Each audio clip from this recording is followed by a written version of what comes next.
Buenas tardes. En esta presentación vamos a ver un resumen de nuestro trabajo titulado OpenBIM, una herramienta offline y online para análisis estático de estructuras. ¿Cuáles son nuestros objetivos?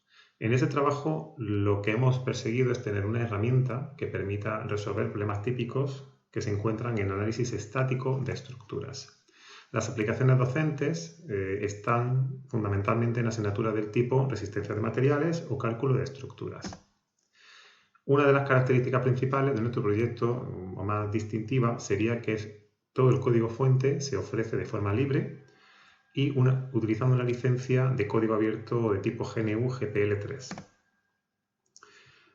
Otra de las características más destacables sería que el código, lo que es la librería, se puede utilizar para dos tipos de herramientas. Para herramientas tipo offline, que se utilizan un programa en el ordenador que se ejecuta localmente como un código binario, y la otra sería a través de un navegador de forma online.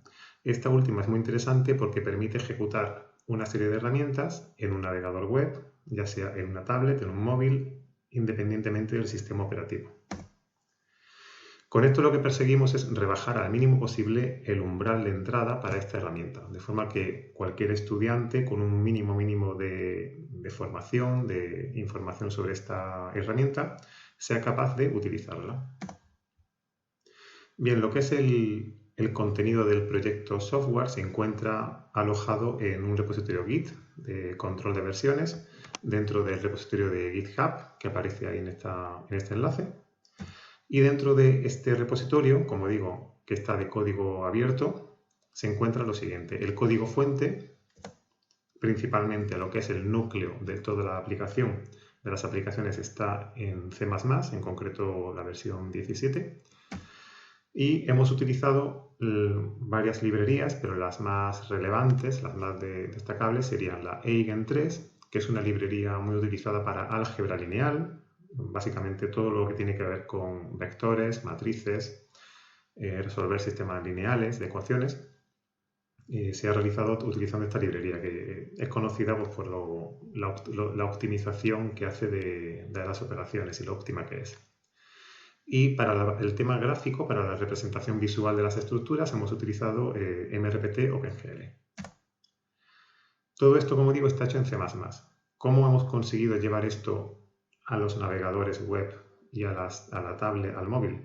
Pues utilizando el compilador Emscripten, que es un proyecto que está basado en el compilador Clang, que coge el código C++, lo compila a un formato intermedio, el cual luego se puede transformar a distintos lenguajes, ¿de acuerdo? Y en concreto, en este proyecto se han creado unos generadores para WebAssembly, WSM y JavaScript, que son los formatos nativos para ejecutar código en los navegadores web. Con todo esto pues, hemos hecho una serie de aplicaciones web. Básicamente el núcleo de la aplicación, la que realiza los cálculos y renderiza las imágenes, está hecho con C++ cross-compilado a JavaScript utilizando el Emscripten, y el resto, lo que es la interfaz, el front-end, pues se ha programado directamente en HTML5 y utilizando JavaScript básico. Aparte tenemos una aplicación offline para utilizar en local, en el ordenador, que permite calcular una estructura, ver su diagrama de esfuerzo, etc., de forma totalmente independiente de un navegador web. Aparte del repositorio en GitHub, tenemos una página web de documentación que tiene pues, dos usos principales. Uno sería proporcionar la documentación principal del proyecto, de forma que mientras que un alumno, un usuario, un profesor está diseñando una estructura y tiene una duda, por ejemplo, del formato de algo o las variables que tiene un objeto, puede ir a la página web y consultarlo, ¿de acuerdo? Y la segunda es ser un punto de entrada. En esta página web es donde están alojadas las aplicaciones online. Directamente se accede a través de esta página web. Bueno, el método para resolver la estructura que se ha utilizado, solo una brevísima pincelada, es, solamente mencionarlo, el método matricial de la rigidez, por las razones que todos los que estamos aquí conocemos, ¿no? Que se utiliza muy ampliamente en en la práctica en el software comercial porque es altamente automatizable. Dado una definición de una estructura mecánica, hay algoritmos, hay formas de saber cómo construir un sistema lineal que te calcula los esfuerzos y los desplazamientos cuando viene ese sistema sometido a una serie de cargas. Lo que este método persigue es construir un sistema lineal como el que viene aquí abajo, que sería un vector de fuerzas igual a una matriz de rigidez global de la estructura igual a un vector de desplazamientos. Como digo, a partir de una definición de qué estructura tenemos, hay un algoritmo, nuestro software está implementado para ir construyendo parte a parte trozos de este vector F, trozos de este vector U y la matriz K en base a submatrices de los distintos elementos. Al final lo que se consigue es separar ese sistema de ecuaciones en dos, básicamente, como viene aquí. De forma que unos grados de libertad son libres y otros restringidos, fundamentalmente. Como sabemos, los grados de libertad que están restringidos, las fuerzas son desconocidas, son las reacciones, y los desplazamientos son conocidos, son desplazamientos impuestos.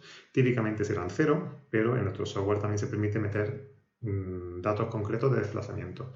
Por ejemplo, para calcular cuál sería la tensión producida por un asiento diferencial en un pórtico o en una estructura de un edificio. Y esas son las reacciones desconocidas. Y luego tenemos los desplazamientos UL, que son los desconocidos, y los desplazamientos conocidos, que sería UR, y las fuerzas conocidas, que es FL. En FL entran todas las cargas nodales y no nodales. Y nuestro software es capaz de procesar toda la definición de la estructura para ir sumando las cargas puntuales y las cargas distribuidas dentro de este vector. Bien, ¿cómo se define una estructura en nuestro software?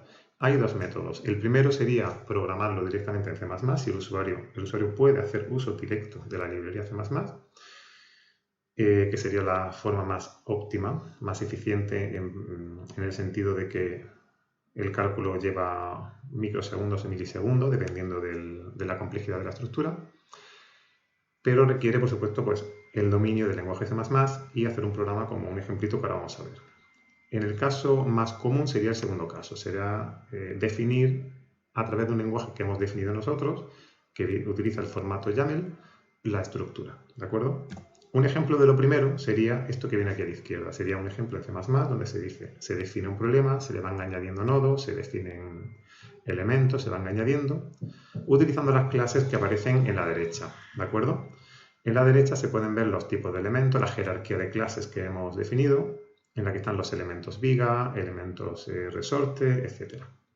Y abajo del todo, donde aparece otra pequeña jerarquía, son las cargas distribuidas. Hay una serie de cargas distribuidas que definimos y se puede ampliar en caso de ser necesario.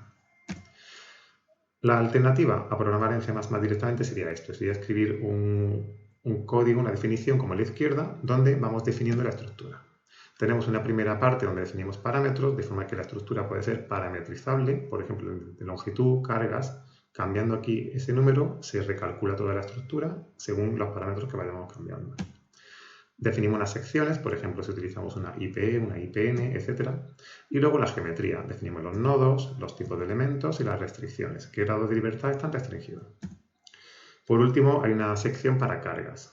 Hay una para cargas distribuidas, como es este ejemplo, y hay otra que nos aparece aquí para cargas concentradas en nodos puntuales. Bien. Luego tenemos la aplicación web, que es esta que aparece aquí en este pequeño vídeo, y en la que se puede acceder a través de este enlace QR o a través de la web del proyecto, y donde se puede ver que sencillamente se ha añadido una serie de ejemplos donde tú vas seleccionando y te carga el ejemplo. Y tú puedes ir seleccionando que te anime la deformada, ver las reacciones y ver toda una serie de resultados en la parte inferior. Y con esto pues concluyo mi presentación.